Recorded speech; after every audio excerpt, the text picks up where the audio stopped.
What's up, everybody? Welcome back to yet another episode of Go Talk with Marcus, presented by the Give Us a Shot Network.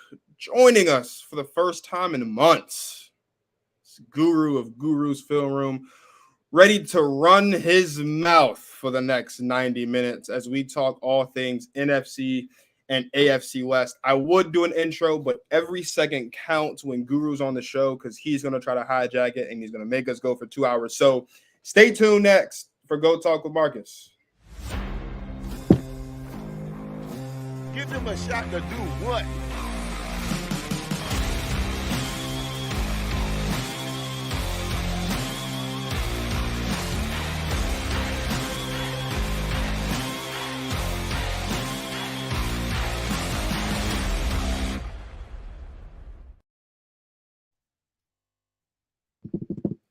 Guru, what's up, man? How you doing? Man, is an induction,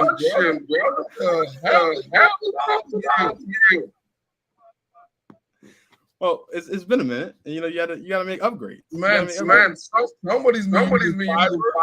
No, I ain't using fiber. This is the benefits of joining the network. Guru, if you tuned into the show every week, you would have known that this is happening. I just let you know you don't watch my show. I appreciate that, though. Thank you. Thank you for showing your true colors. I appreciate it. I don't listen to Irish. She's a world of sport. Here you go, spreading lies already. Look, let's jump right into it. Let's talk about one of your 50 million favorite teams, because it's like every team in the NFL is your favorite team. The Arizona Cardinals are starting the NFL season without Kyler Murray. Kyler Murray's future in general with the Cardinals is up in the air, but is it safe to say that the Cardinals at this point in the season, before the season even starts, is it safe to say that the Arizona Cardinals are officially tanking for USC quarterback Caleb Williams? Absolutely.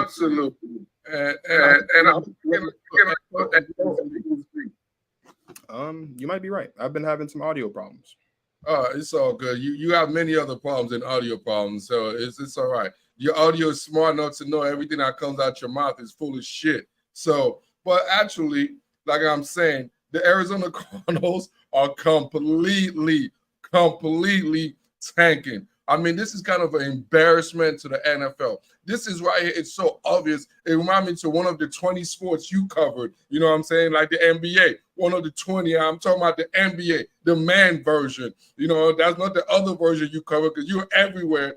But, you know, it reminds me of the NBA and what the NBA does. As far as when you know you have teams that was basically tanking from who's the new NBA star, the kid from France. You know, everybody was just tanking for the kid from France. Yeah, I know a little bit of NBA too, brother.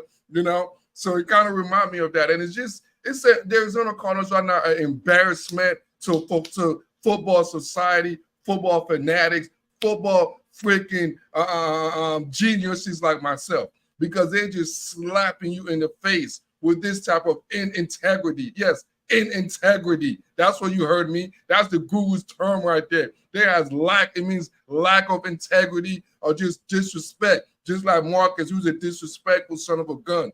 They're disrespecting their players, disrespecting their fan base, and disrespecting everybody that's around the Arizona Cardinals, because right now they just spit in the face. The whole goal is to lose as many games as possible. Just like when Marcus go against me on his own show, you know what I mean? He's tanking. He's definitely tanking, and the Arizona Cardinals are tanking for Caleb Williams. And honestly, to me, this just showed you.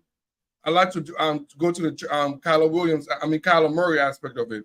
This just showed you how much they dislike Kyler Murray. This was showed you how much they don't believe in Kyler Murray. And in my honest opinion, I think Kyler Murray is in trouble as far as even being a potential franchise quarterback for any organization moving forward.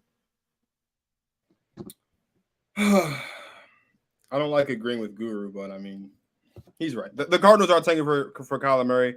Kyler Murray, I don't know about the not being a franchise quarterback part. I just don't think the Cardinals were a good spot for him. I mean, when you think about it, they brought in Cliff Kingsbury to be the head coach just so that they could draft Kyler Murray. but they were going to have the number 1 pick in the draft that year anyway. So that didn't really work out. You know that I thought that Cliff Kingsbury wasn't a good coaching hire to begin with. So the Cardinals are definitely one of the more incompetent franchises in the NFL. And I wouldn't be surprised if they don't win a single game this season. I mean, it's the NFL. They're going to win at least one because anything can happen, but they're not a good football team. Not only are they not a good football team because they don't have a quarterback, they're not a good football team because their coach isn't good. They're not a good football team because their defense isn't good. Their offense isn't good. The front office isn't good. Like, nothing about this organization is good. Just like Guru. Nothing about Guru is good either, but for some reason people love him. Just like the Cardinals. The Cardinals suck, but for some reason there are Cardinals fans out there. Cardinals fans and Guru fans have that in common. Let's stay in the NFC West and go a little further north. Let's talk about the LA Rams, a team that just a few seasons ago won the Super Bowl. Now they're old and they're injured. Guru, what are some reasonable expectations for the LA Rams heading into this season? I mean, I remember what was the Rams saying a few years ago, F them picks. You know, I think that was their famous thing. F them picks.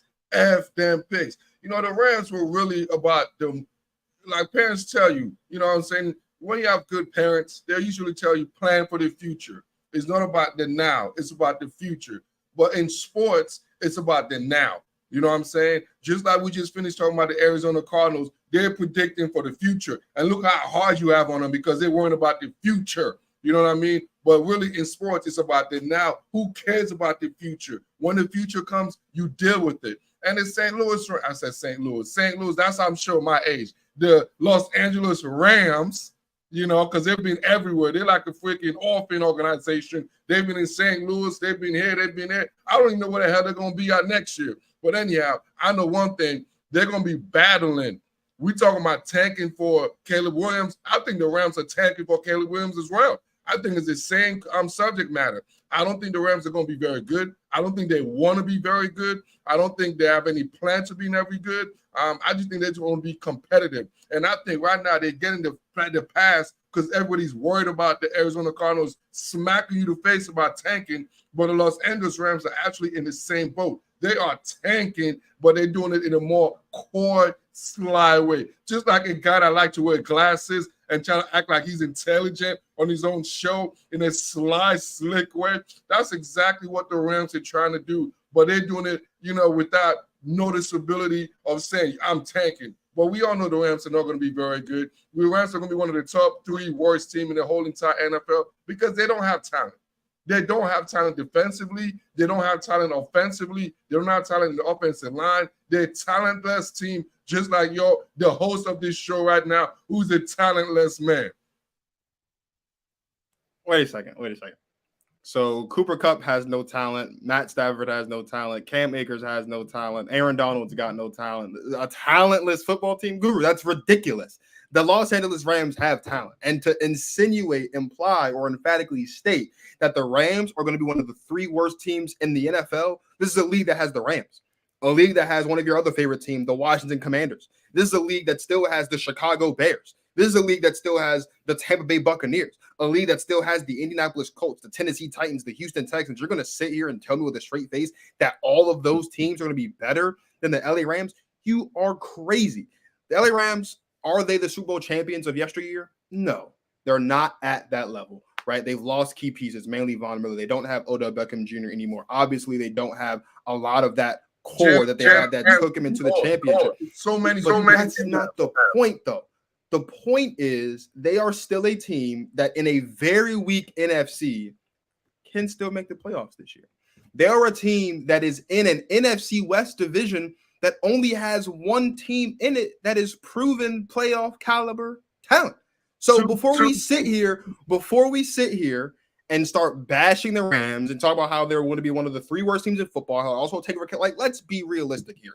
The Rams season last season was derailed. Their Super Bowl defending season was derailed because of injury. Matt Stafford missed half the season. Cooper Kupp missed half the season. Aaron Donald missed half the season. So when your 3 best players missed half the season individually and collectively, none of them played in the same game for half the season, that factors into what we saw the product that the Rams put on the field last season. I think by saying that the Rams are going to be one of the 3 worst teams in football, you're disrespecting Matthew Stafford, you're disrespecting Cooper Kupp, you're disrespecting Aaron Donald, but most importantly, you're disrespecting Sean McVay, who is undeniably one of the best coaches in football, no matter where they are.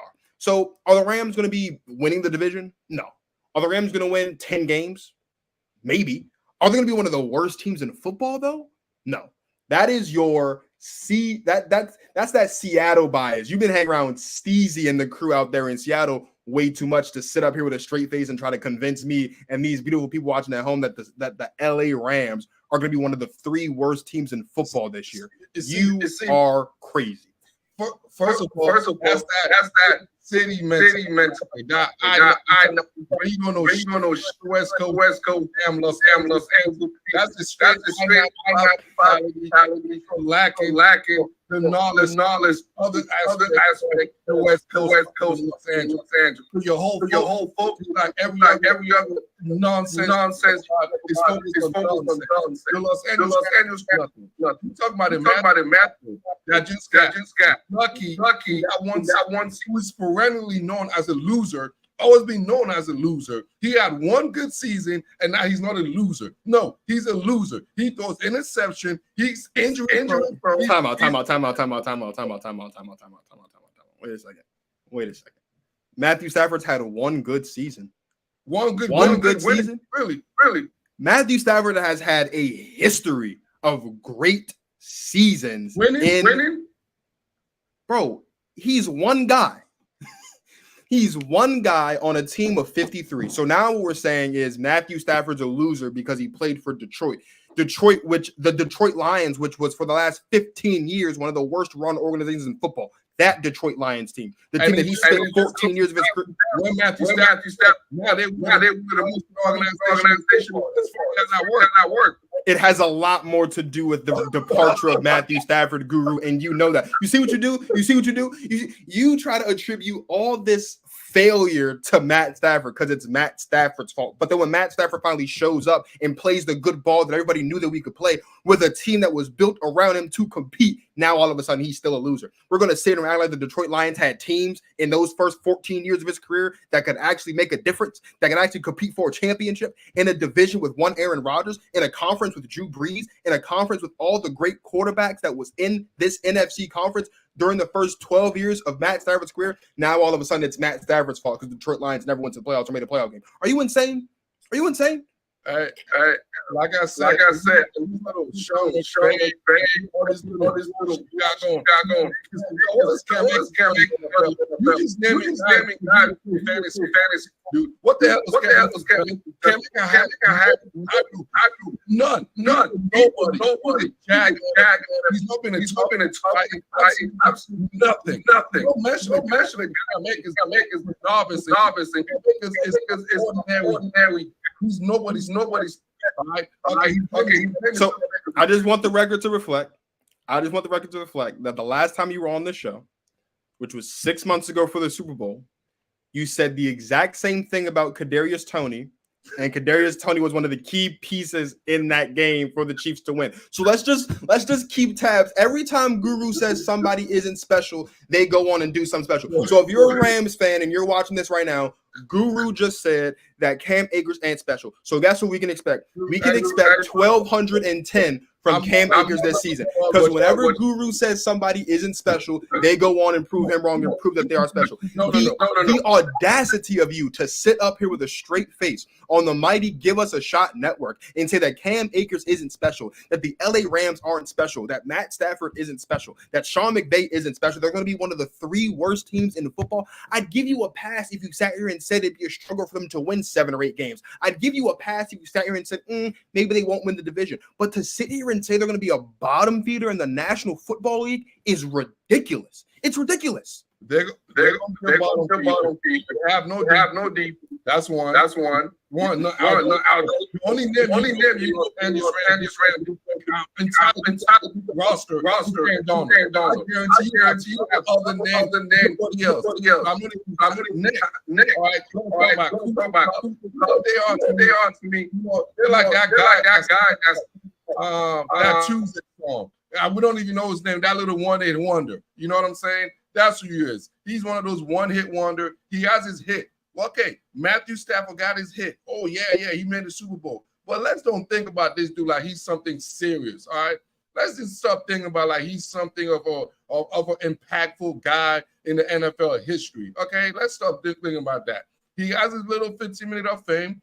A lot of artists do, just like you're having it right now with your new network. So you're having a nice 15-minute of fame. You know, we don't know your longevity because of this takes you be having. So right now, enjoy your 15-minute of fame, just like Matthew Stafford did. And guess what? Last year, which was last year, he became the normal Matthew Stafford we knew.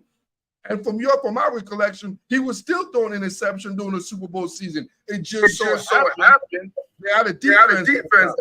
Jalen Ramsey, Donald, whatever the defensive line. Well, guess what? They had to share this shit. Okay, young team. This guy, he's one pick up with the back muscle. He got like a little situation going. Cooper Kupp. Let's see what he is. Let's see if he can do it again. Not no Devontae. He's not no like that. Let's see what again. So what I'm saying again, the Rams, top five best NFL. They're the top 7 in the NFL. Once again, Guru is spilling lies. You just said Matthew Stafford is injury prone. That's interesting because he's played 14 seasons, and of those 14 seasons, aside from his rookie season where he started late, he wasn't a week 1 starter. So aside from his rookie season, he's only not played every game of the season 3 times, but he's injury prone. Okay, you want to sit here and want to tell me that Matthew Stafford is nobody. In every season that he has played from start to finish, from week 1 to week 16 or 17, wouldn't you know Matt Stafford has thrown in every one of those seasons at least 4,000 yards? He's actually thrown less than 4,500 yards in those seasons 4 times.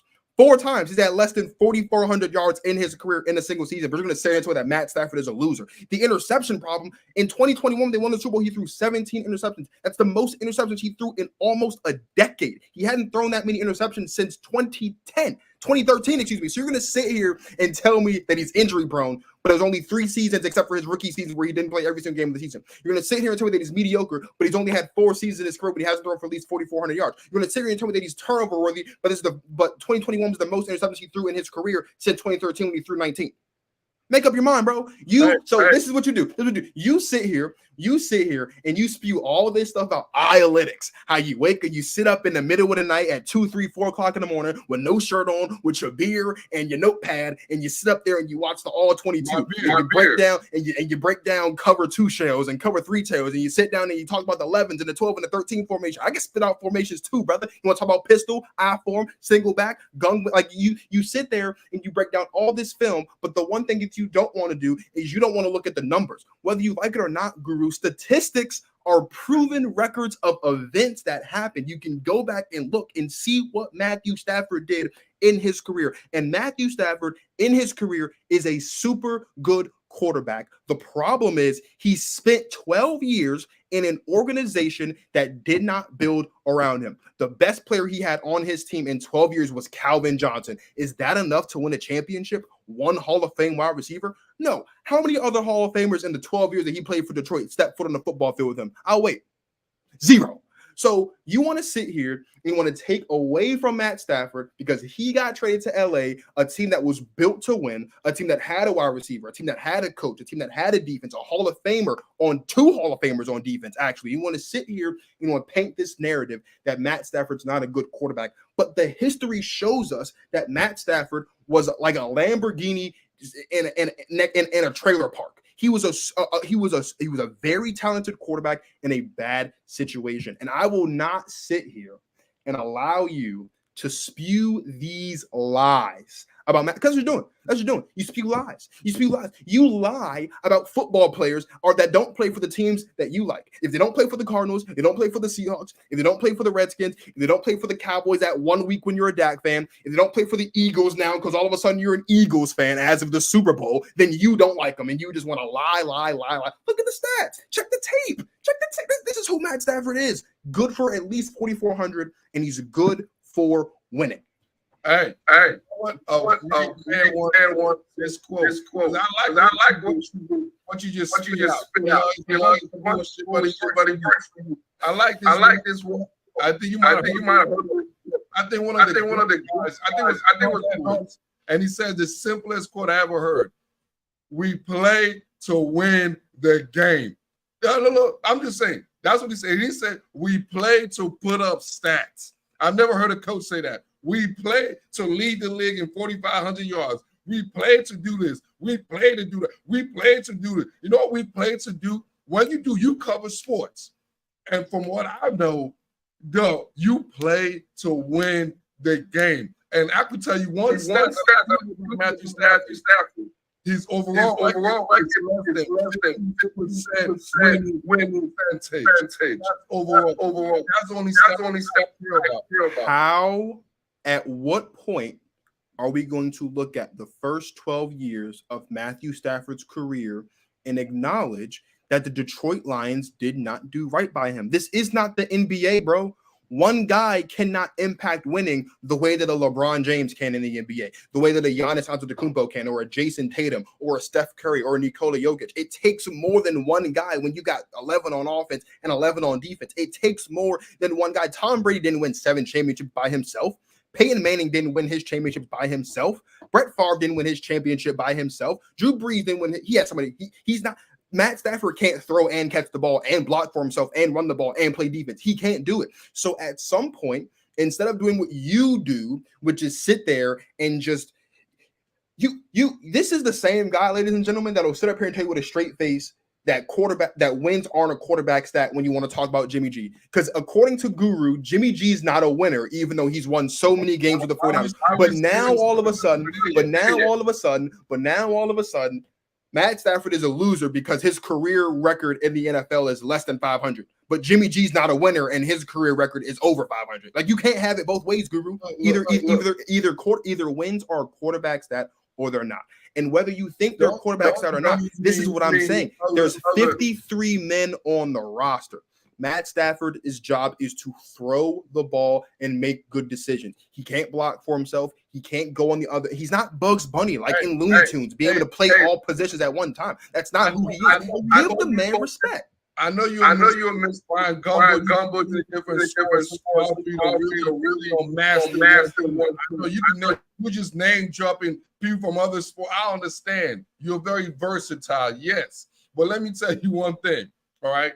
Whenever you're labeled, all right, in this terminology as a franchise, you don't say a franchise running back. You don't say a franchise receiver. What does the term says? A franchise quarterback, right? When you have that thrown as being a franchise quarterback, you know what you do? Every bullshit has overcome. I recollect my years of ever watching one of the worst avenues is Cincinnati. Terrible organization. But then they got the franchise quarterback. All of a sudden, wait, what else did they do for that? What else did they do for that franchise quarterback? Oh, they went out there and they got T. Higgins. They went out there and they got Joe Mixon. I mean, not Joe Mixon, Jamar Chase. They went out there and they boosted up the O-line. They went up there and they made sure that Joe Mixon was paid. You're not going to sit here and tell half the story. Yes, Matt Stafford was the franchise guy in Detroit. Did they go get wide receivers for him? No. Did they get an O-line for him? No. Did they get a defense for him? No. Did they get a running back for him? No. The best running back he had his entire time was an Adrian Peterson who was well past his prime. You're going to sit here and tell me I read your book. Are you going to sit here and tell me that in the 12 years that Matt Stafford was the quarterback in Detroit, that they did right by him to make sure that they built a team around him to compete? The answer to that question is no. And so what I'm saying to you is, if you want to sit here and you want to pull up the Joe Burrows and the Josh Allens and the Pat Mahomes of the world, you want to talk about the Aaron Rodgers of the world, you want to talk about the Kirk Cousins of the world, even the Drew Brees and the Tom Brady, What I'm going to say to you is, yes, all of those guys were franchise quarterbacks, but Aaron Rodgers, Drew Brees, Tom Brady, Peyton Manning, Pat Mahomes, Joe Burrow, Josh Allen, all of those guys were put in places where their franchise recognized, hey, we have a chance to do something great with this guy. This is our guy for the next 10, 15, maybe even 20 years. And we need to do as much as we can to build around this guy, to make sure that this guy every single season, year in and year out, week in and week out, can be in a position to deliver a championship to us. When have the Detroit Lions ever sat up there and said, you know what, we're going to go out there, we're going to make that trade for that wide receiver, we're going to draft that wide receiver, we're going to go get that running back, we're going to go build up that O-line so he's not sacked so many times, we're going to go build up on that defense? They didn't. And so you can sit here and you can lament about how Matt Stafford is a loser. You could talk about how Matt Stafford's in the Hall of Very Good, or whatever PG doctrine you want to spew about Matt Stafford. At the end of the day, there are 53 guys on the roster. And last I checked, Matt Stafford isn't Bugs Bunny. He cannot throw and catch the ball and block for himself and play defense and kick extra points and field goals and punt it. That's not what he gets paid to do. He gets paid to play quarterback. The Detroit Lions did not put him in a position to be successful on a year-in, year-out basis. That does not make Matt Stafford a loser. That makes Detroit Lions a loser. I'm just going to say that he went to the Rams. This is going to be his third year now. This will be his third year in the Rams. Yes. All right. So he got a one season, right? And then he got hurt. He's not injured. He got hurt. He's played 14 years. I just said Guru. He got hurt. Look, Guru. Let me do for you what I do for the kids at work. I teach math every day from sun up to sundown. So let's do it this way. He played 14 years in the league. In 14 years, not including his rookie year, because he was not a day one starter in Detroit his rookie year. So from 2010, his sophomore season, to last year, that is 13 years.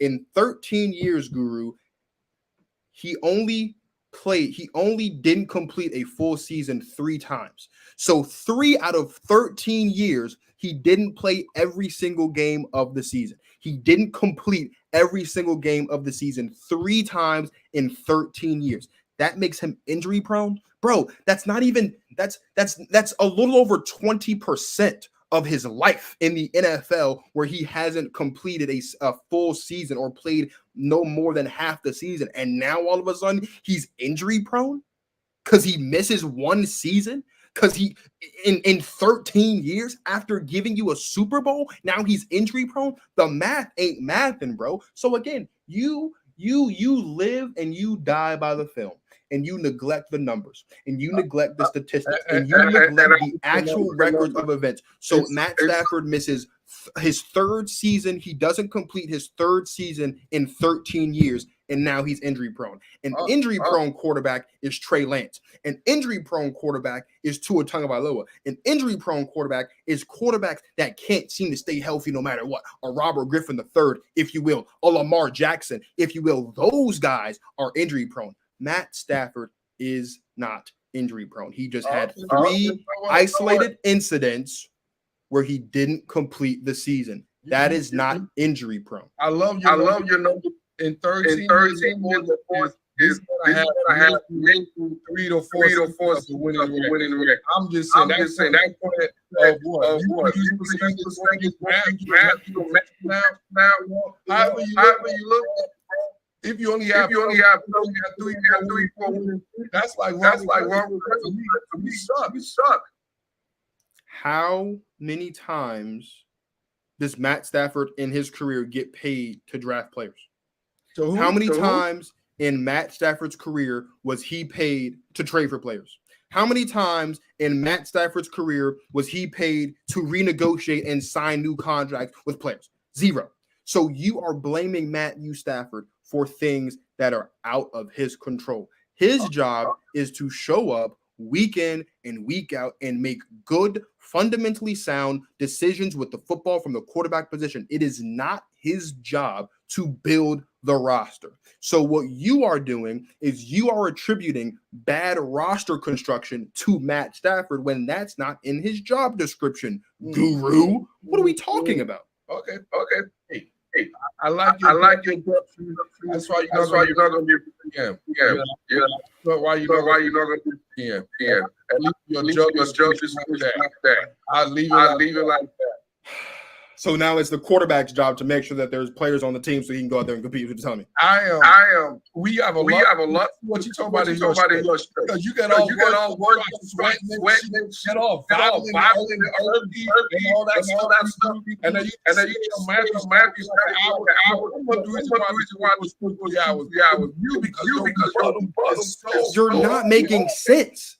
You're not making good fun to You're an OG, bro. I know you got good sense. I know you're not using it. You're not using the sense that God, that's the problem. You're not even thinking. You're just saying stuff just because it sounds cool. You're just saying stuff because it sounds cool. You want to be different. Wow. Okay. Whatever. You coming with fire. Whatever. Let's go talk about the Seahawks. Geno Smith last season. Geno Smith had the best season of his career by far. Granted, the bar was not that high to surpass.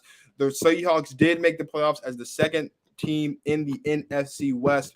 Are the Seattle Seahawks one hit, specifically Geno Smith, one hit wonders? Absolutely not. You're looking at the NFL Super Bowl NFC contender right here. That's what you're looking at. My team. I know you're on the I-94 corridor. Your goes, this is big this because you see what's happening out here. Poor little Northwest. You guys don't see that's been. You guys don't know this. I was built. First of all, all the need at the position contender, and the veteran to do that. I'm a veteran guy like you got one of the hardest offensive coordinators all of football. You might not have heard of him because he's not in that. All right. So offensive pause. His skills they have. Geno's one of the most accurate quarterbacks in entire NFL as far as explosive. Look at this complete percentage. Yeah, you can up and put the camera down, up and puff. You're all about that. The stats show Geno Smith was the top 10 in all major back categories. Touchdown, yards, completion percentage. And he led a team that was predicted even by you. Those going to be a losing. And he led this with two rookies tackles, cross. And Lucas, two rookie tackles, offensive tackle, a rookie running back. Let me tell you how a rookie cornerback. Led that team playoff. Second half of going to the second round to the NFC East. Second place running back. Basically second place running back. But what I'm saying, you have everybody and all these for the second year in a row. Won the NFL, you know, NFL draft major talent. Use that. Yeah, major talent. 2 years in a row. The best draft in football. Yeah, you heard me. I know you want to talk about it. The whole entire the best draft.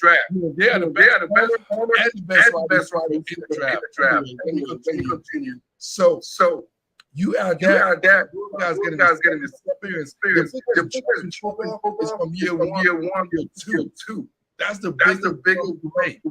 So basically, you got those fusion talents. Second year, scheme, style. Talking about this probably be. When they came out of nowhere. Yeah, the Eagles came out of nowhere because I remember they Tampa Bay Buccaneers in a horrible way, and when you saw what happened, the best season career. The same thing happened and it's Seattle. And if you bet this right now, Super Bowl. And I'm gonna make sure I draw you every single to let you know every single week. I'm trolling you. You done? Yeah, I'm ready. I'm ready to. You done? You done spewing this PG doctrine about the Seattle Seahawks? You and Steezy, Steezy make me sick with this Seahawks stuff. And first of all, nothing but love for you and nothing but love for Stevie. Absolutely, I love the both of you dearly. I love having you guys on the show and talking football with you. But can we be serious? Can we be completely honest here? You sat here for the last 20 minutes and called Matt Stafford a loser. Because for 12 years in Detroit, he had 2 winning seasons, and he didn't make the playoffs, and he didn't compete for any championships. Guru, what was Geno Smith doing for the last 9 years before last year? This is very simple. You see, this is very simple. What was Geno Smith doing before last season? No, it's rhetorical. I'm going to tell you. He was on his way to being a bust. He was on his way to being a bust because prior to last season, his best year in the NFL was his rookie year in the NFL. He was 8-8, completed 56% of his passes, had a touch over 3,000 yards, 12 touchdowns, 21 interceptions. He followed that up in 2014 in New York with a 3-10 record, 60% passing, 2,500 yards, 13 touchdowns, 13 picks. And we didn't hear a peep from Geno Smith. All of a sudden, he has to beat out Drew Lock for the starting job. Like, that's a difficult thing to do. And he goes off and has by far the best season of his career. 70% passing, 4,300 yards, 30 touchdowns, 11 interceptions. I'm not going to sit here and deny that Geno Smith figured out how to play football last year. I'm not denying that. But if you're going to sit here and ask me if Geno Smith is a one-hit wonder, if the Seattle Seahawks are a one-hit wonder, the answer to that question is unequivocally yes. And here's why. First of all, the LA Rams, the defending Super Bowl champions, the team that mopped the floor with them just the year before en route to a Super Bowl, they were hurt. So they benefited from that. The Arizona Cardinals, a team who just the year before mopped the floor with them on the way to a playoff berth.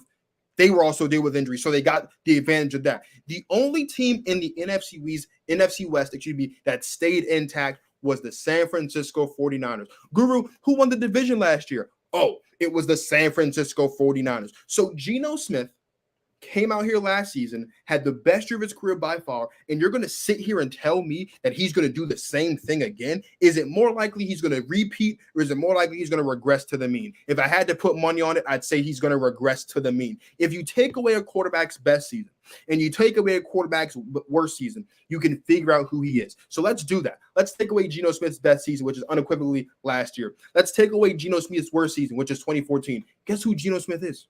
He's a glorified backup. He's a backup quarterback who had one good year his rookie season and fell off the map every year after that. All of a sudden, an opportunity presented himself where no one expected anything from Geno Smith, and he cleared a super low bar. A super low bar. Geno Smith is not the answer. He's not your savior, bro. He's not delivering a playoff victory or a Super Bowl appearance, for that matter, to the great city of Seattle. I love Seattle. I think Seattle is great. If it was up to me, I can go settle down in Seattle. That's how great of a city it is. But what you do is you sit here and you spew this PG doctrine about Geno Smith and the Seattle Seahawks as if they're some world beaters, and they're not. The Seahawks are absolutely one-hit wonders. Well, look. How do you expect all that, try to sell it, sound intelligent.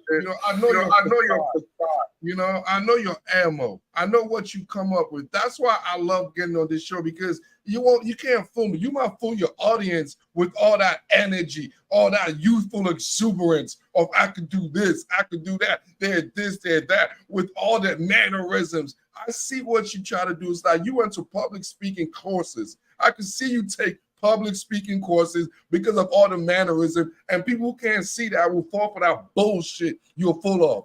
You're just straight full of bullshit, because you're the same guy that was defending Matthew Stafford for his, they didn't do this, so they didn't help him out. They didn't build around him. They didn't do this. And when they finally built around him, look at the result. So I could use the same tactic against you. Geno Smith was not, they didn't build around Geno Smith's strength. You know, now he's in a situation, moving all that head, all that negative energy of showing you disagree. That's not going to work. Doing your Aaron Rodgers, I can tell. You doing your Aaron Rodgers mannerism. When something bothers you, you just show it all off. That's what you do. I know that. But I'm telling you the realistic things right here. Plain and simple. You have a team that believes. It's about belief. When somebody believes in you and build around you, this is what happens. It happens to your sorry ass. If it could happen to Matthew Stafford's sorry ass, who's, let's take his best year to his worst year. You know what you see? You see an average quarterback. Oh, that was beautiful. That was a beautiful thing you did right there. Bad shit, any worse than me. But guess what? It's all right. This is sports. And Geno Smith, they built everything about it. You got a deep man, one of the receivers in the league. One of the what? One of the what? Top 10. I said top 10. Okay. Yeah, I just want to make sure. Yeah. You might need to wear the glasses too. All right. I see everything is going. So he's one of the savvy veterans and leader in the NFL. You know about Tyler Lockett. And then you forget about Kenneth Walker. He led all running back last year. Over 1,000 yards. You're a stats guy. All rookie running back as well. Kenneth Walker. You got two offensive linemen as far as tackles. You have all this together the foundation together to make you better than what you did last year. Here's what I call to finish it all up a late bloomers. Things like that happen, man. You remember the Warner in the Arizona? That was a late bloomer. You got his chance, guess what? A late bloom. Sometimes in sport, you bloom later than other people. And Geno Smith, they're putting this situation with a Super Bowl winning Super Bowl. Would you get out of here with that? Would you get out of here with that? He hasn't won a Super Bowl. He hasn't been to a Super Bowl in almost 10 years. Talking about some Super Bowl winning coach. That's that Dallas Cowboy logic that's going to come back and bite you in the butt. I'm going to ask you a series of yes or no questions. I just want a simple yes or no. Okay. The Seattle Seahawks, are they better than the Philadelphia Eagles, sir? Yes. The Seahawks are better than the Philadelphia Eagles. Do you hear what I just said? Are you on crack? Oh, no. Now it's oh man. So you telling me they're gonna I didn't say that. In what way are the Seattle Seahawks better? They don't have the better quarterback. They don't have the better O-line. They don't have the better D-line. They don't have a better linebacker group. They don't have a better secondary. They don't have better running backs. They don't have better wide receivers. They don't have better tight end. So what about the Seahawks is better? Who's the head coach? Nick Sirianni. Is Nick Sirianni never won a Super Bowl? He's been to a Super Bowl. Oh, okay. So has Pete Carroll. Yeah, 10 years ago. Okay, like I said, Super Bowl is a Super Bowl. Right? And he hasn't been back since. Like I said. No, ain't no like I said. Let's talk about it. Pete Carroll hasn't been back to the Super Bowl since the Legion of Boom disbanded. He's Pete Carroll, head coaches. He always produced winning competitive teams. Yes or no? When was the last time Pete Carroll was in an NFC Championship game, Guru? When? So now it's just so that's a goal. Anyway, I'm not going to your No, it is the goal. It is the goal because 15 minutes ago you sat here, you told me that in sports you play to win games. You play to win games. Jalen Hurts, they didn't go to the NFC Championship game. Jalen Hurts, they've been there one time, bro. He's only been the quarterback for 2 years. Anyway, what are you talking about? He's been the quarterback. He's been the starter for 2 years. The only team right now. I'm talking about every team. All right, it's a monster. It's going to be the Eagles. Is it Seahawks? No, it's not. No, it's not, Guru. Like, and you're only saying that because you live in Seattle. Who's the top? The Cowboys are better than the Seahawks. Oh, you fucking lie. How? In what world are the Cowboys not better than the Seahawks? Who has the better quarterback? Who has the better quarterback? Dude, Seattle or Dallas? So Who has a better quarterback? Who had a better season? Who has the better quarterback? I just want to know. Who had a better season? Geno had a better season than that. Yes or no? But the Cowboys won more. Wait, the Cowboys won more games, though, right? Who had a better? The Cowboys did. They won more games. They won more. The Cowboys fifth seed and the Steelers are the sixth seed. That's exactly what happened, actually. Yes. What a silly question to ask.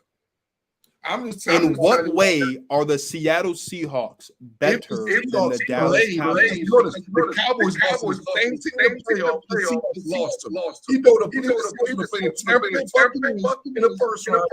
Fucking beating breaks out of the Buccaneers. That's a lie, and you know it. That's a lie, and you know it, bro.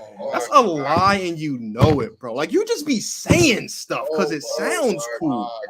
And you finish yes or no bullshit question like that. Are the Seahawks better than the Eagles? Yes or no? Like I said, today, when you asking me this question, when we're talking today, right now, the season starts, I say the NFC representative of the Super Bowl because I think answer my question. Are the Seahawks okay? How? Where can you say, Mr. Film Man, that the Seahawks are better than the Eagles? Because Geno Smith is not better than Jalen Hurts. He's not. The Eagles have the best O-line in football. They've got the best D-line in football. They have the best. Older O-line. It's still the best O-line in football. Older O-line. It's the best O-line in football. I said older. It's the best O-line in football. Their O-line is don't underrate their O-line. The Eagles have the best offensive line in football. And the Seahawks have a better. They have a top 5 quarterback in football. They have a better wide receiver group. Top 7 quarterback. No, he's not. Oh my! He's better than your boy Lamar Jackson. No, he's not. What are you talking about? No, he's not. All right. What's wrong with you? All right. I'll just say every week when I come to see Geno Smith's stats, go ahead and So the stats guy is now going to sit here and want to talk to me about Geno Smith's stats. That's what I understand. Because obviously you can't comprehend the play. In what ways are Geno Smith better than Lamar Jackson? Explain that to me. In what ways are Geno Smith better than Lamar Jackson? Because apparently you want to educate me. You always want to talk about you're going to come on the show and educate me. Educate me. In what ways is Geno Smith better than Lamar Jackson? Everything has to do with passing football in the NFL. Geno Smith's heads and shoulders above. That's ridiculous. That's ridiculous. That's ridiculous. That's utterly ridiculous. So who else is Geno Smith better than? Mr. Stats guy. So say it again. Has he thrown for 4,000 yards in his career? No. Geno Smith did it one time. Oh, so Geno did it. Once last year, after he spent 6 years riding the pine because he wasn't good enough to be a starter in the NFL. No, because they didn't build. In your words, he wasn't put in a situation to succeed. He's been in Seattle for 3 years, Guru. He couldn't even beat Daniel Jones for a quarterback job, or an aging Eli Manning to be quarterback in 2017. Now all of a sudden it's because they didn't build. If you can't beat an aging Eli Manning for a quarterback job, but you can beat Drew Lock, all of a sudden you're top 7 in the NFL. So who are the other quarterbacks in the NFL that he's better than? Because if he's top 7, he's better than some more, not just Lamar. Who else is he better than? Who else? Who else? Who else? No, we're doing it. You said it, so now I want you to stand on it. Who else is Geno Smith better than? Who else? Okay, so who else? We're gonna disregard the big three. Okay. You know, Burrow, Allen, and fucking Mahomes. Okay. I slide Justin Herbert in there. Sure. I slide him in there. That's 4. Jalen Hurts. Okay, that's 5. I'll give Jalen in there. Okay, who else? So who's the 6th quarterback that's better than Geno Smith? Who's the last one that you think is better than Geno Smith? The one I would think I won't really debate publicly. I still think Aaron Rodgers is that dude. Aaron Rodgers. Okay. So based on that list, what you're gonna say here with a straight face and tell me is Geno Smith is better than Dak Prescott. Absolutely. He's better than Kirk Cousins. Absolutely. He's better than Deshaun Watson. Absolutely. He's better than Lamar Jackson. Absolutely. And he's better than Trevor Lawrence. Right now, absolutely. You're crazy. Trevor might be going back and forth, but those other ones my. Absolutely. Right? But anyhow, talking about my guy, I know how you. Geno Smith has one good season, and now he's a top 7 quarterback in the Jalen NFL. Hurts had one good season. Now he's a top 5 quarterback. He didn't have one good season. Yes, he didn't have one good season. Yes, he did. That's your problem. All right. All right. Yes, he did. You want to tell me the year before? All right. Yeah, All right. Jalen Hurts had one good Jalen Hurts, the year before, had 3,100 yards and 16 touchdowns. Yeah. That's a good season. For a second-year quarterback? Yes. That's a good season. For a second-year quarterback? That's a good season. For a second-year quarterback? Yes or no? For a second-year quarterback? Yes. His touchdown, he threw almost 3 times as many touchdowns in his sophomore season as he did in his rookie season. He threw almost 2,100 more yards in his sophomore season than he did in his rookie season. He completed 10% more of his passes compared to his sophomore and his rookie season. He's had 2 good seasons. What are you talking about? He's been in the league for 3 years, and the first year he only started in 4 games. Why? Because he couldn't beat out Carson Wentz? What do you mean? Because he couldn't beat out Carson Wentz? What are you talking about? Why did he start more games? Jalen Hurts, when he was drafted, Carson Wentz was already the franchise guy. He got put in there after Carson Wentz got hurt. What do you mean? You know what? When Geno came here, or when Geno was he had to beat Drew Lock for the starting job this season. Stop it. Carson Wentz spanks around Drew Lock every day of the week and twice on Sunday. Would you stop it? Don't disrespect Drew Lock. You know what I'm saying? Drew Lock is garbage. What are you talking about? Drew Lock sucks. Drew Lock in 3 years in the NFL has 4,740 yards. So your whole basic thing about Geno Smith is because of what happened. Now the one hit one. When you show me who you are, I'm going to believe you. Geno Smith showed us that he is a what? So last year, what he could be? Based on your Matthew Stafford logic, no. One good season does not change your narrative. It doesn't. What's wrong with you? Didn't you just say that about Matthew Stafford 20 minutes ago? He had one good season in LA and got lucky, but he's still a loser. Oh, but Geno Smith has one good season and gets lucky, but he's not still a loser. You see what you do? You see what you do? You must go sisters because you know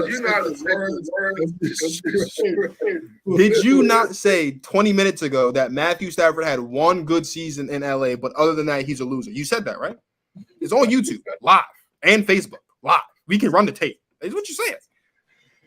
That's not what you said? So what does this have to do with? I'm asking you if, according to you, Matthew Stafford had one good season in 2021, but he's still a loser. Geno Smith had one good season in 2022. So how is he not still a loser? And you know the difference is Matthew Stafford had another losing season a year after that. So he didn't. He got hurt, and he only played 9 games. Dude, I don't care what happened. Because he didn't have a losing season. He didn't have a losing season because Aaron Donald was hurt and Cooper Kupp was hurt. What are you talking about? What are you talking about? You pick and choose when you want to apply your logic and when you don't. That's your problem.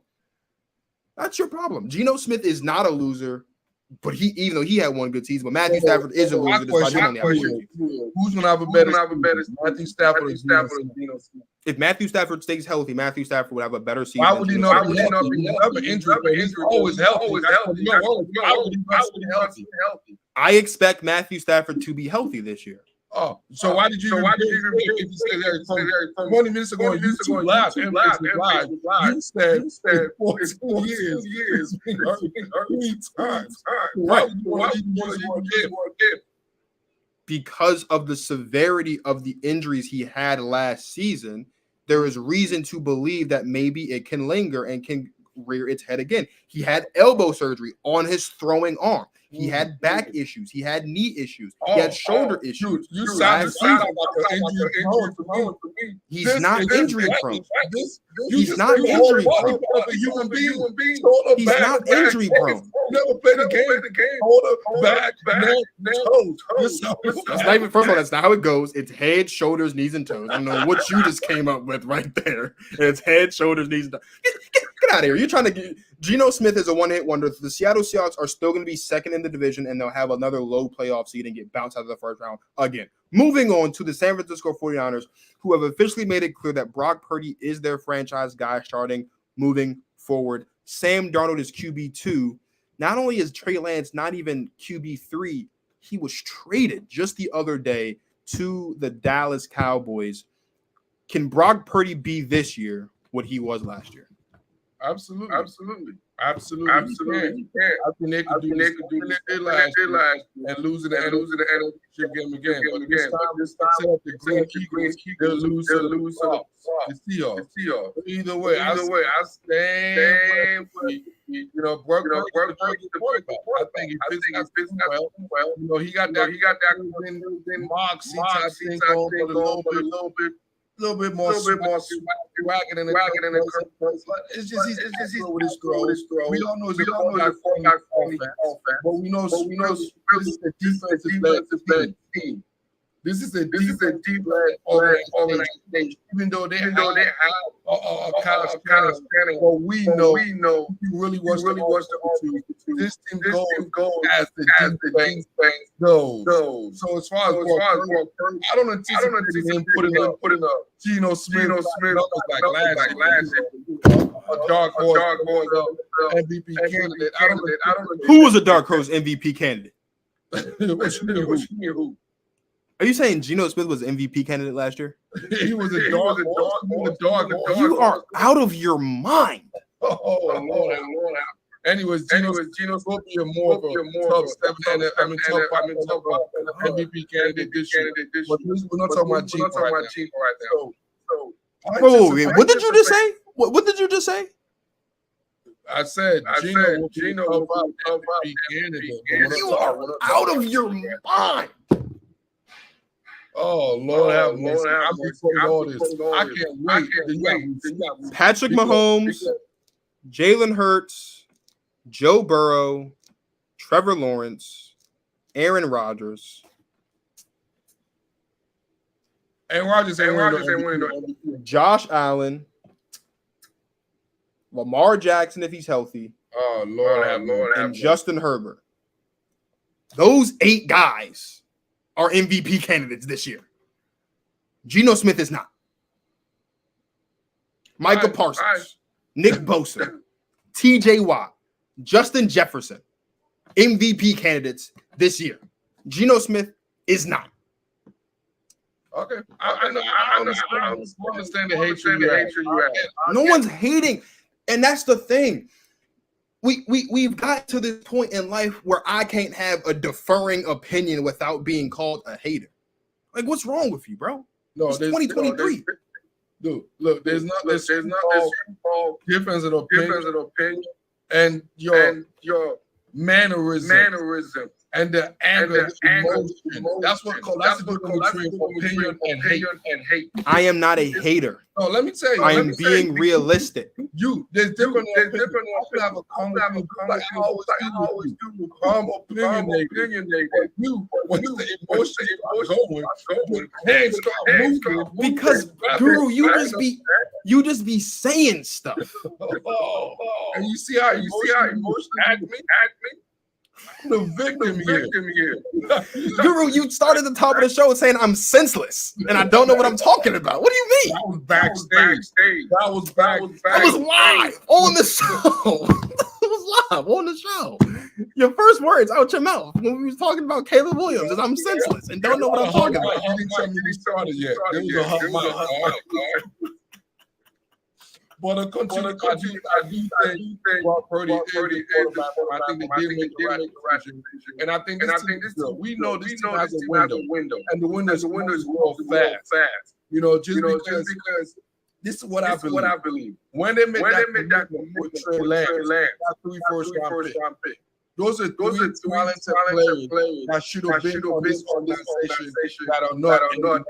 So it's not about that window give them talented players on the roster. But now that they continue to add more talent. The Seahawks because they got rid of Wilson and he fused the roster with talent. I don't think the 49ers are able to do that. And I think that's why the window is real slim. And that's why Eagles, the Seahawks are definitely caught up to our talent-wise. I agree that I think that we could expect more of the same from Brock Purdy. I liked what I saw from Brock Purdy. I am of the mindset that if Brock Purdy doesn't get hurt in the early goings of that game, that they make it to the Super Bowl because I think that they were better. I think that they would have played the Eagles differently than any other team the Eagles faced that season, both in the playoffs and in the regular season. And I do think they would have caused some issues for the Eagles. One, because the defense is physical, and two, because the offense does not mind running the football. Something that the Eagles, as you and I talked about for the course of the season last season, something the Eagles was not good at stopping was the run game. With that being said, though, I do expect Brock Purdy to be more of the same. I do expect the San Francisco 49ers to once again win the division. And I do expect, more importantly, the San Francisco 49ers to be in the thick of things when it comes to January as it pertains to punching a ticket to the Super Bowl. I would not be at all surprised if the NFC Championship is either in San Francisco or San Francisco is involved in the NFC Championship game. In fact, we might just get a rematch of last year's game because those two teams are clearly head and shoulders above the rest. Speaking of being head and shoulders above the rest, for all of you guys that know and have followed the show since its inception, earlier this month, August 2nd, was the 3-year anniversary, the 3-year birthday, if you will, of GOAT Talk with Marcus. And so I am pleased to announce that starting today, if you want to show your support, you can head over to giveusashot.network/shop. And there are now officially GOAT Talk with Marcus t-shirts with the logo on it in purple, black, and also white. So if you are a fan of the show, if you enjoy what you see every week, please buy a shirt and show some love. We now have officially GOAT Talk with Marcus shirts available on the Give Us a Shot Network website. Again, that is giveusashot.network/shop. If you want to support GOAT Talk with Marcus. Also, before we jump into the AFC West, tomorrow night, if I'm not mistaken, live right here on the Give Us a Shot Network at 8 p.m., the OG Ty is going to attempt to break the watermelon eaten record. I believe the record right now is like 13-something pounds of watermelon in 15 minutes. Ty right here after all his preparation live on the Give Us a Shot Network tomorrow, 8 p.m. on YouTube. He will he's going to break the record, the world record for most amount of watermelon eaten in 15 minutes. So if you want to see that happen, make sure you tune in tomorrow night, 8 p.m. Eastern Standard Time, right here, live on YouTube on the Give Us a Shot Network. One final announcement before we jump into the AFC West.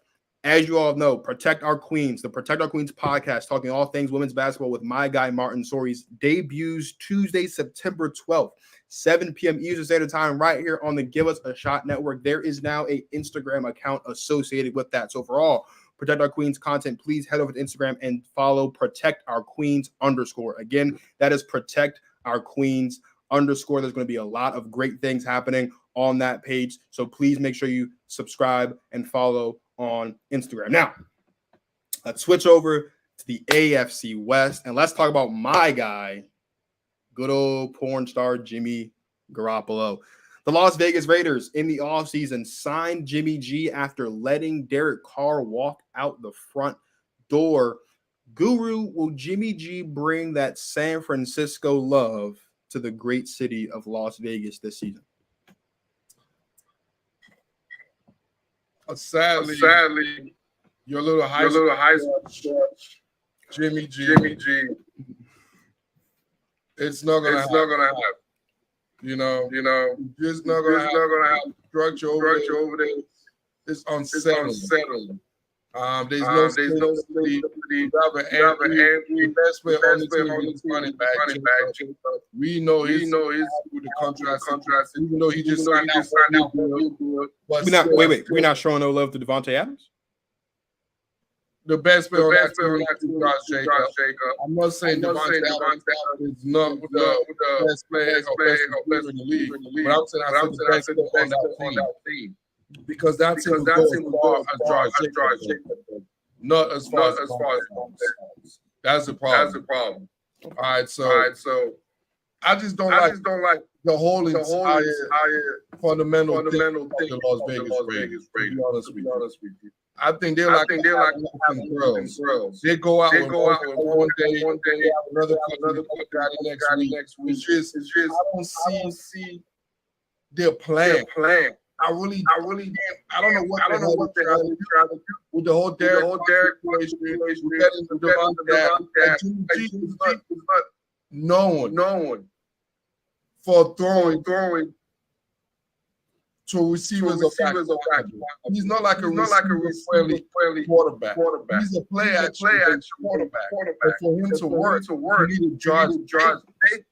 But I really don't respect the biggest offensive line. I don't respect it. I really don't respect anything about from the owner to the coaching staff. They kind of remind me of the Commanders back in the last few years. There's no clear plan of what the hell is going on. Because I don't know what this offensively, and I think they're tough division in the AFC West, and I really don't be better than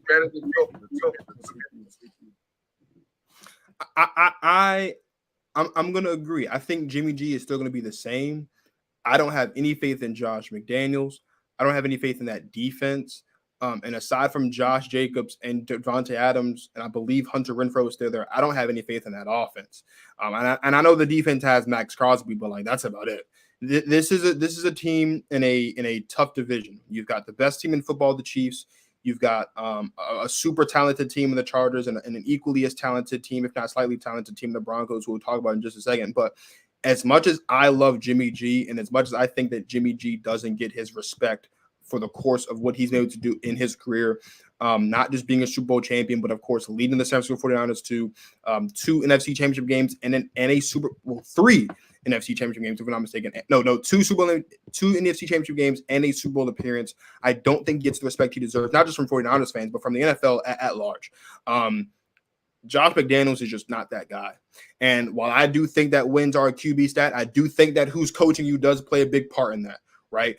Drew Brees wouldn't be who he is without Sean Payton, and Aaron Rodgers wouldn't be who he is without Mike McCarthy. Tom Brady probably wouldn't be who he is without Bill Belichick. The list goes on and on and on. And so for Jimmy G and the Las Vegas Raiders, it is going to be a constant battle of mediocrity.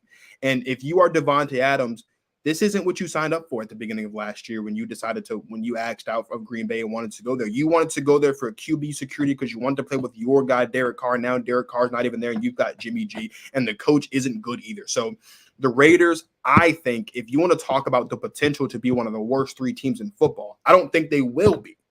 I think they have just enough talent to win 7 or 8 games, maybe anywhere from 5 to 8 games, and kind of be a little bit competitive, kind of like last year. But this is not going to be a team that's going to be going to the playoffs like they were just a couple years ago. This is, remember, a team that just 2 years ago in 2021 made it to the playoffs, and they weren't able to build on that last year. Accidentally. They didn't accidentally make the playoffs, bro. We saw that game with charges. That was a deadly. If they would have tied, the Raiders still would have made the playoffs. The only way the Raiders don't make the playoffs is if they lose in that game. That's the only way they wouldn't have made the playoffs, is if they lost. I just want to show the Raiders some love, bro. Let's show some respect. No, I don't mind the Raiders. Like I said, like you said, I have many bases, and I can see a correlation with the Raiders, Commanders. I think they are both that should not be both of them in the same situation. One is more centric than the other. I still think it comes down to the bottom, and the Raiders don't. I just don't know what to say. You know, sit here, third on my beer, the whole 22, and I just can't figure out. You know what I'm saying? Today my time, which is the time you're asking. That's when you know what I'm doing. And I still don't know what the plan and the structure the Raiders are trying. I don't think the Raiders know what their plan is for this year. I would trade it and at least got one of the guys get drafted. Or they were thinking because I didn't think he finished the NFL season since he started football. So I'm not sure what they're confident to finish the season, or they're really playing for this quarterback. This 2024 last year. That's why they didn't make that quarterback. I just don't know what direct organization is going. That's a good point. Speaking of directionless organizations, the good old Denver Broncos, who I must say once again, at this time last year, when Guru and all these other people were talking about the Broncos being Super Bowl contenders, I was on this show saying not so fast, and the Denver Broncos were anything but Super Bowl contenders last season. But maybe there's hope, because they went out there and they brought in Sean Payton off the desk of Fox Sports and onto the sidelines in Mile High. They spent a lot of Walmart money this offseason trying to get this team better. Guru, 2 questions. Is Russell Wilson cooked? But more importantly, can Sean Payton save the Denver Broncos this season? I think the answer to the question, if I believe do it, I think this based on Russ Cook. And for the first time, I'm gonna be like and speak on both other than factual, intellectual content. My emotion. And emotion. I want Russ to not be cooked. Emotional. I want Sean Payton to do what Sean Payton does. Emotionally. I am a Denver Broncos fan of many. I am fan of Luck at all. So my emotion speaking here, and I'm seeing I do not. I believe just like the way as far as organization structure with Stafford, using your argument. I thought there was a lack of organizational structure. There was an organized efficiency. And Guru, you sat up here on this show a year ago and said that they're going to win the Super Bowl. Now it's organizational issues. So now you're going to. I said a lot of things was 15 too. Okay. So that's what you wasn't 15 a year ago. Anyways, just deal with Geno Smith. I don't think about the past. All right. I made mistakes that I correct. But you know, talking about what I've correct, which is 95% of the time. No, it's not. No, it's not. That's why they call me rock cool, baby. They don't call you that. Oh, well, nobody calls you that. You're just making stuff up. Nobody calls you that. Anyway, you're so busy covering every other sport in your global network. You know what I'm saying? You want to miss that aspect. All right, but anyhow, no. I honestly believe I don't think it's contender. But I think them playing for potential to make the playoff. It's a win. In the debacle that happened last season. And I think the trade and the lack of assets that also limited because how quick they can recover. So I anticipate season just for be a very competitive fashion, but not competitive. You're hard to watch. I think it's going to be more competitive team. They're one of the high teams. And I think showing who he is, I will give him benefit of the doubt. And I anticipate him to be fighting for the last playoff spot in the AFC. And that's why I don't believe Russ is cooked. I don't think Russ is cooked. I'm not gonna go that far. I don't think Russell Wilson is cooked. What I do think, though, is if he don't get his act together this season, he will be cooked. Russell Wilson and the Denver Broncos were 5-12 last season. In 2021, the Denver Broncos were 7-10. So the Broncos traded for a future Hall of Fame quarterback and won 2 less games than the year before when Drew Lock was the quarterback. Now, I get it. You fired Vic Fangio. You hired Nathaniel Hackett. You brought a new OC in there. You brought a new DC in there. You just changed ownership. Now Walmart owns Broncos. I get it. But if I'm the Denver Broncos, I got to be honest. If the Denver Broncos don't win a playoff game this season, there is no light at the end of the tunnel for the Denver Broncos moving forward. And here's why. You still have to go against the Chiefs every year, and they're not going anywhere as long as Pat Mahomes is playing football. I would anticipate that as long as the Chargers are healthy, which has been their big issue, health, they are going to be a threat in the AFC. That's just in your own division.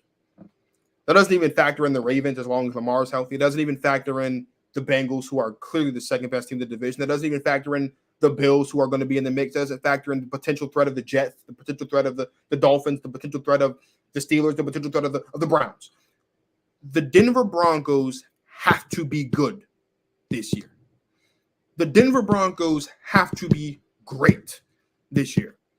The Denver Broncos have to be competitive and win a playoff game this year for there to be any reason to expect greatness from the Russell Wilson era in Denver.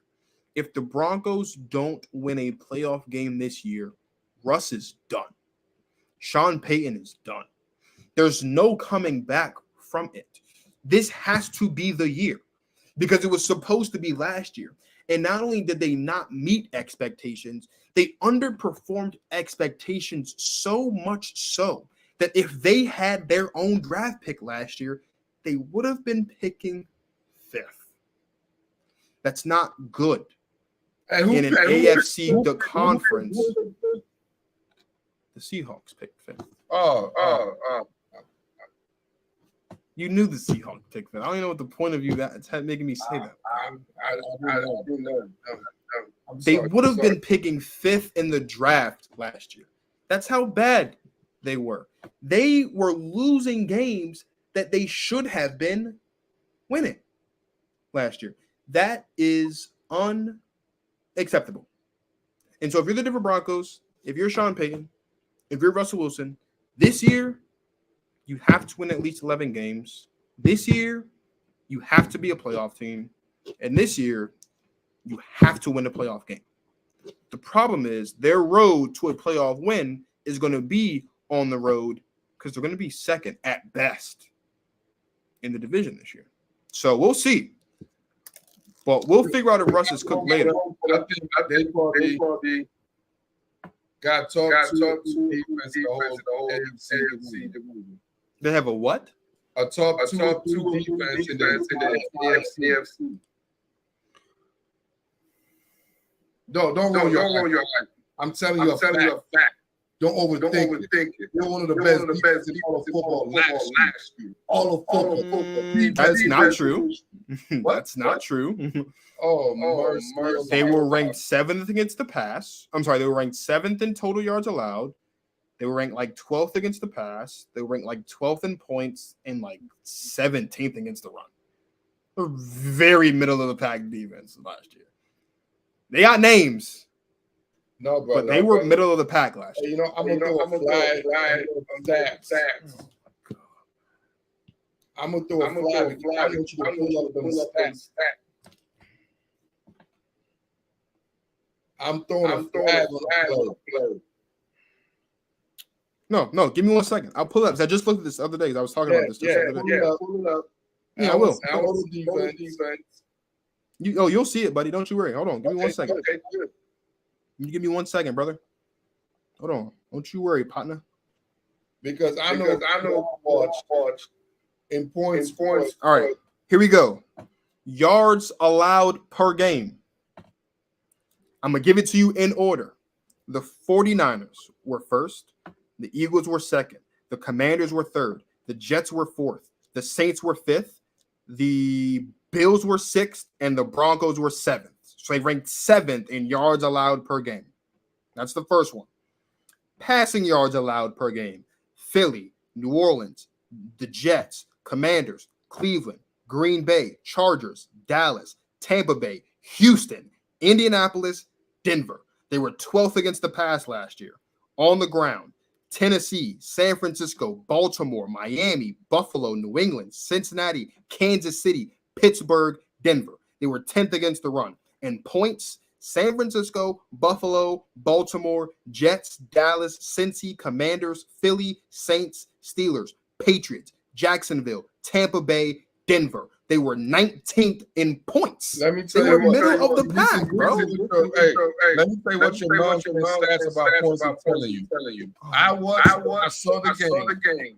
Especially that Christmas game. When they give up like because Russ five this, you know what I'm saying? Turnover, leading them into a lot of reasons.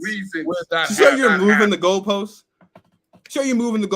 Oh my God. Let's look at the schedule they had last year. Let's talk about this. Let's talk about the schedule. They go to Seattle in week 1. What they do? They lost. They scored 16 points. A playoff team, right? They weren't a playoff teams in week 1, but whatever. They came home. They played Houston. They won 16-9. They managed 16 points. So what was the first game? They scored 16 points and lost. So that means the second game, yeah, they held the Houston Texans to 9 points. Big whoop, Guru. Big whoop. They managed 11 points against the San Francisco 49ers. So they really killing it. No, because 2 of the points they had were because Jimmy G walked out the back of the end zone. If Jimmy G doesn't walk out the back of the end zone, the score is 10-9 and they lose. Next, they lose to the Raiders 32-23. They lose to the Colts 12-9, not a touchdown score. They lose to the Chargers 19-16. Then they play the Jets. For some reason, the score's not on here. Then they play Jacksonville. They win 21-17. Then they play the Titans 17-10, loss. They play the Raiders 22-16, another loss. They play Carolina, scored 10 points, loss. They played the Ravens, scored 9 points, lost, went all the way to Baltimore to kick 3 field goals. Then they played the Cardinals and won. They got 51 points hung on them by the Rams that you say suck. They lost to the Chiefs, and then they beat the Chargers in the last game of the season by a field goal. Every game last season, the Denver Broncos scored more than 20 points 1, 2, 3, 4, 5 times. In the 5 games that they scored more than 20 points, they won 3 of them. 3 of them. 3 of them. They held opposing offenses under 20 points 1, 2, 3, 4, 5, 6, 7 times. And of the 7 times that they held opposing offenses, the defense held opposing offenses under 20 points 7 times, and they won 2 of those games. I'm sorry, 3 of those games. Stop it. Stop it. Stop it. No, they did not. No. Did they do what they were supposed to do when they went to LA and got 51 dropped on them? Did they? Did they? Don't pull up that game. That's a box score watching game. It's not a box score watching game. No, I saw every step in that game. They were 21 for pick 6 given the first 5.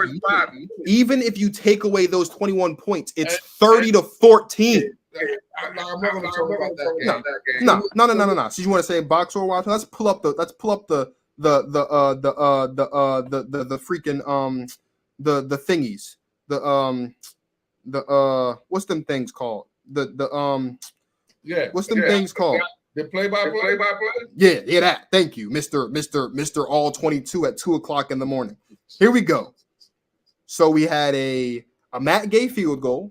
That's not a pick 6. Touchdown pass. That's not a pick 6. Hold up. Touchdown run. Excuse me? How he got the fumble in the red zone.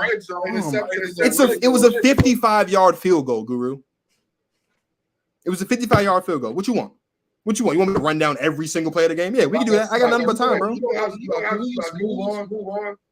Actually, the field goal was the first drive of the game. How about that? It was the first drive of the game. So there you go. Okay. And then Rush throws a pick. And then they score a touchdown. Okay, great. Then Rush throws another pick. And then they score a touchdown. Exactly. Okay. And then after that, they went 11 plays, 75 yards, touchdown. And then after that, they went 12 plays, 90 yards, touchdown. And then after that, they went 15 plays, 68 yards, touchdown. And then after that, they went 8 plays, 60 yards, touchdown. And then after that, they went 4 plays, 6 yards, field goal. And then a pick 6 on the following drive. So now what? Now what? There was 1 pick 6 thrown in that game. One. Let me tell you watching son of a gun. All right? I just read the play-by-play for you, bro. Like I said, that's in the box score. Where did you find the play-by-play? Box score. No, the play-by-play is not the box score. Anyway. Fathead. It's not. It's actually 2 separate sections of the screen. This is the play-by-play, and the box score is right here. 2 different things. Look at you. Anyways, these are statistics. That's what he does. He's a statistic. But anyways, you're making excuses for an average football team is what you're doing. They were average. Like I said, for success this year, I'm kind of torn because the Broncos' mistake was a season capitalized. So it's kind of like I'm torn in this situation because of the foolery the Broncos did, that enhances the Seahawks. You know what I mean? All right, we're done. We're moving on to the Chargers. Moving on because now you just saying words. Let's go. Justin Herbert got his payday. He's got his extension. He is a second-year quarterback, or he's on his second contract as a quarterback in the NFL. Clearly the franchise guy in Los Angeles. Can we expect a big-time season from the Chargers this year? I mean, every quarterback in my lifetime of football always produce big-time numbers. Always produce big-time numbers. Spencer Matthews never won anything. You know, absolutely never win absolutely nothing. They put up Mr. Fox guy right here, you know, because he's so busy. He don't even have NFL. I do actually. I love Scott Hansen. 8 hours of uninterrupted football. I enjoy Red Zone every Sunday. Thank you. Like I said, this guy is a cell phone watch. I'm not. I actually go to the sports pub every Sunday and watch games. Thank you. So you really don't. You get distracted. Anyway, no, I don't get distracted. I'm up there with my friends and I watch football. What do you mean? Okay. Like I keep with his friends that has a competence watching football. So you can say my friends are pretty competent football watchers. I would say. Oh, I would not say that because you don't even know that. You don't even know my friends. If they watch football with you and if you know football, I know they don't know football. You don't know football. You don't know football.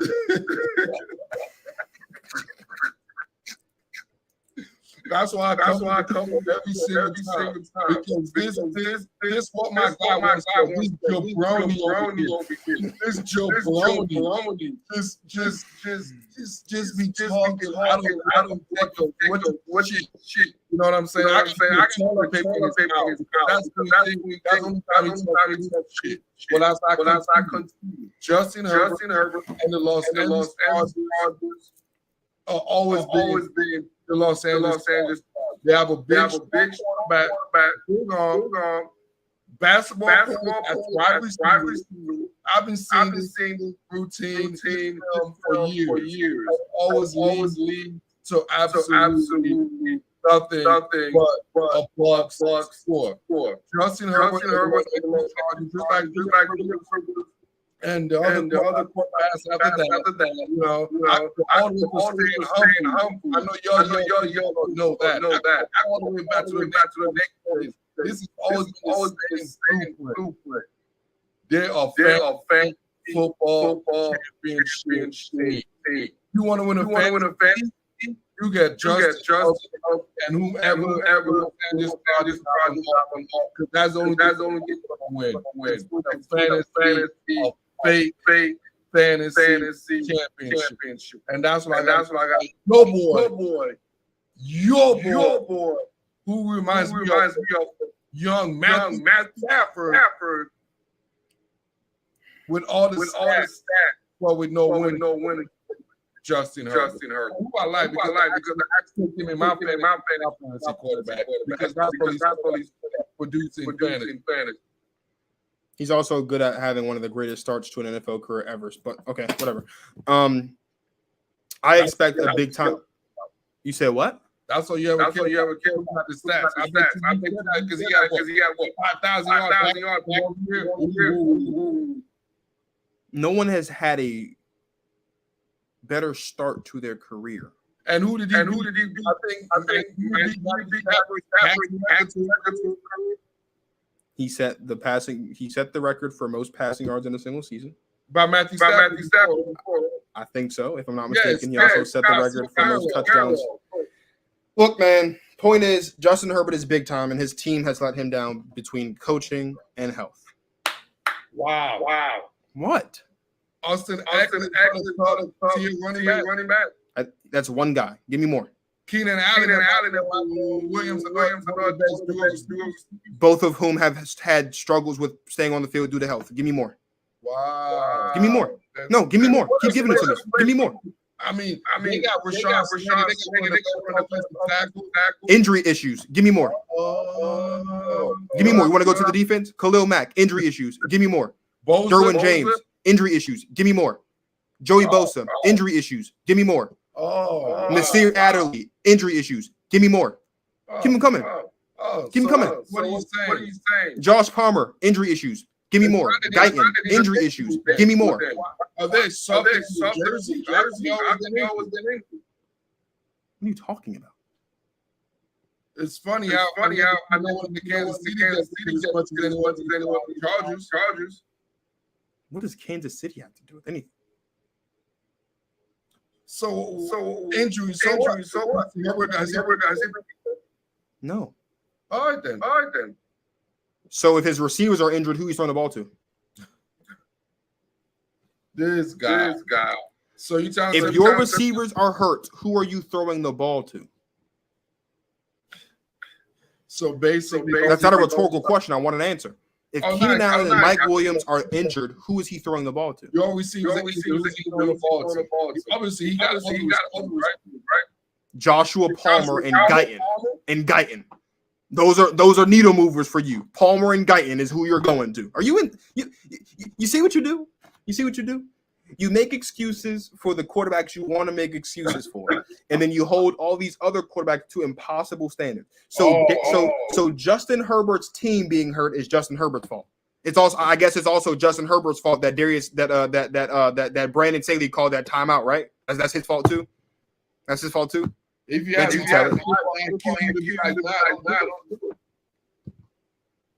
are you insane? He wasn't even on the field when they called the timeout. The defense is on the field. You see what you do? You see what you do?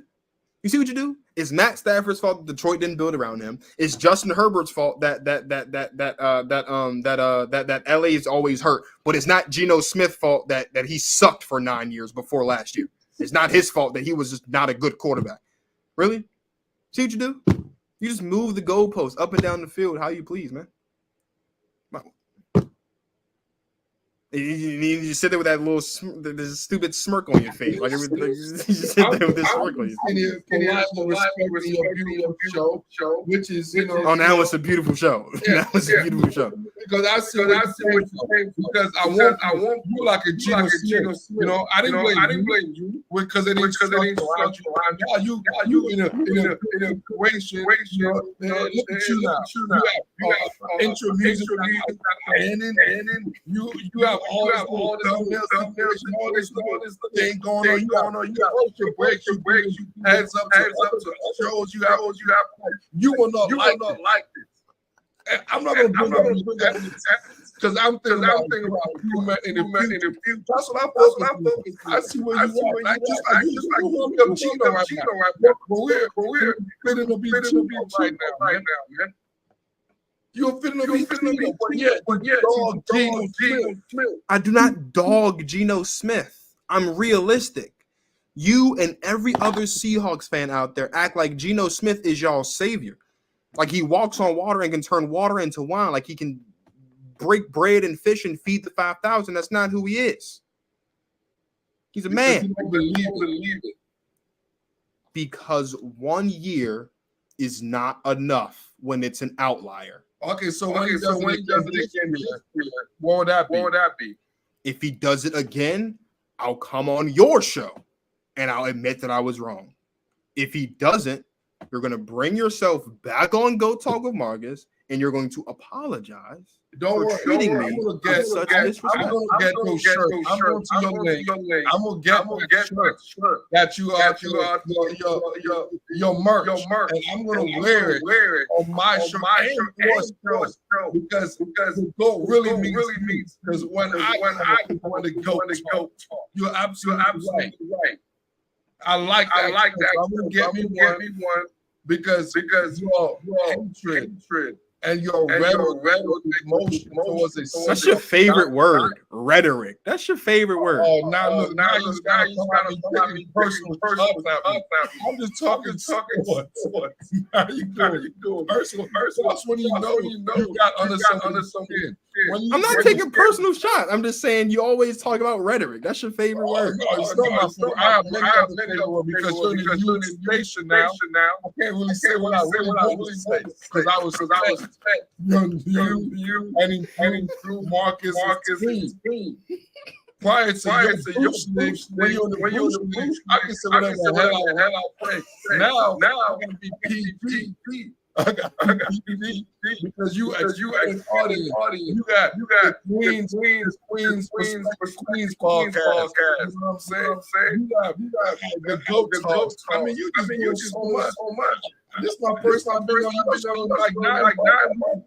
No, I'm just a small fish in your big pond. You know, you understand. And then you have the audacity. That's what I'm other with.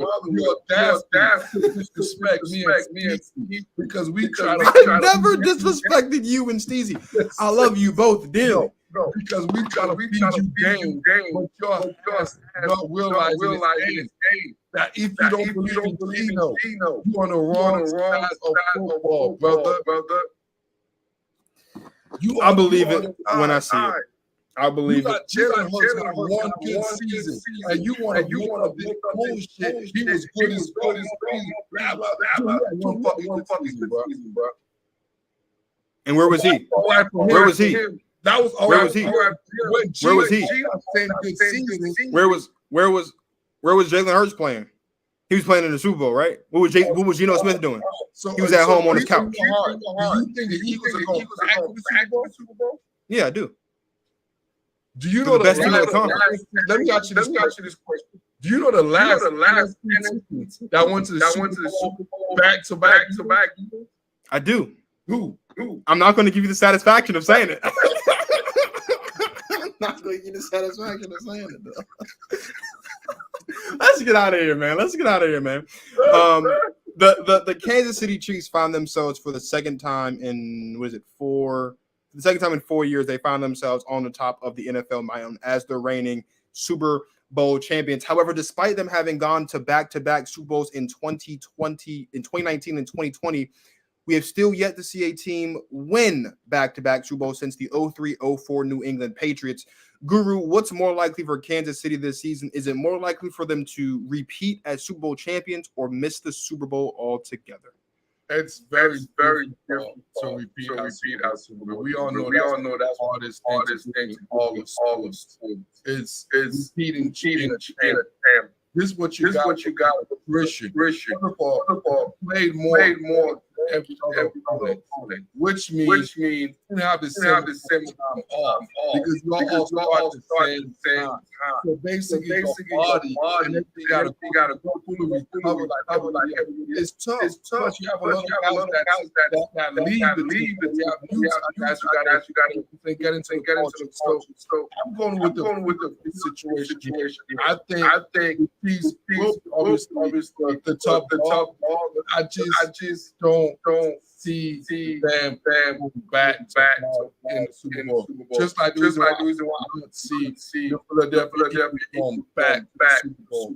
I see them being very good. But it's just so difficult. There's a lot of things and people need to life every week. Right now, you get the best of every team, and I just don't think out those Super Bowl with guys like wanting more money, guys like who's no longer on the team. Now you gotta get the guy from Purdue, man. My Russian guy from Purdue. He gotta step up. A lot of things that goes into the championship, and you lose quite a bit. Adding to that is you get older as an organization. You get older as a team, and I'm going with the field, and I don't think we're going to repeat this. So you think it's more likely they miss the Super Bowl than repeat as champions? Isn't that what the question is? I just want to make sure. We're on the same page here. You think it's more likely they miss the Super Bowl than repeat? See, you're smart. I'm trying to make sure we're on the same page here. Where's the love? Anyway, as difficult as it is to repeat as champions, and I agree, there's a reason we haven't seen anybody do it in 20 years. I think it's more likely that I do think it's more likely that they repeat as champions than miss the Super Bowl altogether. And here's why. As stacked as the AFC is, number one, there's only one team in the AFC that has beaten the Kansas City Chiefs multiple times. That's the Cincinnati Bengals.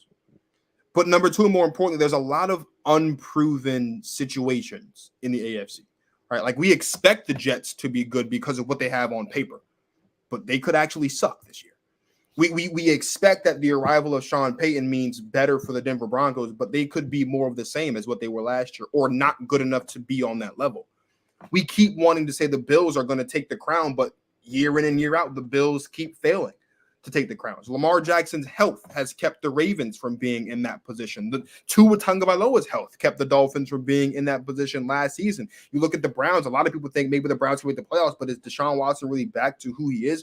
We just sat here and we talked about the entire division. So for me, while I do think that it is difficult, I think it's super difficult to repeat a Super Bowl champions. I agree with you. It's definitely the toughest thing to do in sports. Winning a Super Bowl, winning 2 Super Bowls in a row is definitely harder than winning 2 NBA championships in a row or any other type of championship in a row. I concur with you on that part. I don't. There's a lot of there's only one team that's proven that they can do it. That there's only one team in the AFC in the NFL today that's proven that they can go to Arrowhead and win a playoff game, and that's the Cincinnati Bengals. That's one team. And even though they're the only team to do it, we saw just last season the Chiefs got the better of the Bengals at home in Arrowhead in the playoffs. So it's not a guarantee. It leads one to think that maybe that playoff win a couple years ago, I don't agree with this, but it can lead people to think that maybe, just maybe, that game was a one-off and it's an outlier. I love the Bengals. I'm a big fan of the Bengals. I'm a big fan of Joe Burrow and what they have going on there in Cincinnati. And I think that if given the opportunity, they are still the biggest threats to the Chiefs this season and moving forward. But because of all the variables with all these other teams, with all the other moving parts, whether it's a lack of experience or a lack of chemistry or a lack of actually being on the field together, I think it's more likely that the Chiefs repeat as champions this year than it is they miss the Super Bowl entirely. Because only one team in the NFC or in the AFC, sorry, that's proven that they even have what it takes to go to Arrowhead and get the job done. And I agree quite a bit. Well, yeah, I do quite a bit. I hope you get that. I think they're playing just because you have one of the best players and the coaching and all that. You know, structure. So I'm not saying they don't have a chance. I just don't see it happening. I don't think they're going to make it. I don't think they're going to have the number one. The benefit of it always have. They've never had a road playoff. In the Patrick Mahomes, he's never had a road playoff. And I think for the first time in the Patrick Mahomes this year, he would have to win a playoff. Who do you think is going to be the 1 seed in the AFC? It's going to be a ball fight. I don't think it's going to be a 13 but I think that. There's so much I can see. The first thing I top of my head, honestly, is the Ravens, and I also think the Giants because of the company playing. I think they have a skate going through. Then I think East. AFC West. I think the AFC dogfight. Obviously, Miami, New England, and Bellingham battling Jets, Bills. So I believe that's right. I believe the AFC obviously with Pittsburgh, Ravens, Bengals, those two competitive. So whoever that's going to be another dog. So when I look at light bags, I feel like with Houston, Tennessee's been building, Indies. So I think that's an easy win for them to start out with. And I think that's going to be why I think the Chiefs winning it because I don't see them home fifth year. That's fair. Despite all of the emotion, all of the explosion, and all the back and forth, it truly is always a pleasure to have Guru on the show and grace us with his presence on Go Talk Market. So before we get out of here, can you please, Guru, let everybody know where they can find you and all of your content? Yes. G at Guru Film Room. No, that's why I'm at. And y'all gotta follow me on Rumble. You know, I'm taking I'm very on Rumble. Look out for Guru 06. You know, represent on Rumble. That's this black on my love. And obviously on just Google Google's Film. Google's Film. When I say Google Guru's Film, whatever. And it's always rolled guys by market. who's amateur to the National Football League, amateur, educated the black, educated them. And that's why he successful podcast and talking shit. He gets all that and I give him education with him. You're accredited. You're a guru accredited. This guy here, man. This guy here. It is always a pleasure to have Guru on the show. And you guys know where you guys can find me right here on the Mighty Give Us a Shot Network. Every Wednesday night live right here talking all things NFL throughout the course of the NFL season. And also starting September 12th, every Tuesday night right here live talking on all things women's basketball. Remember, Go Talk a Market shirts are now available. Give us a shot.network/shop. You can get your Give Us a Shot. Your Go Talk a Market shirt in purple, in black, in white, and also the OG tie will be looking to break the watermelon eaten record, the world record for watermelon eaten, live on the Give Us a Shot Network YouTube channel right here at 8 p.m. Eastern Standard Time tomorrow night. So tune in for that as well. So from my guy Guru of Guru's Film Room, this is Marcus at Go Talk Marcus signing off. Thank you guys for watching. And as always, you guys enjoy the rest of your lives.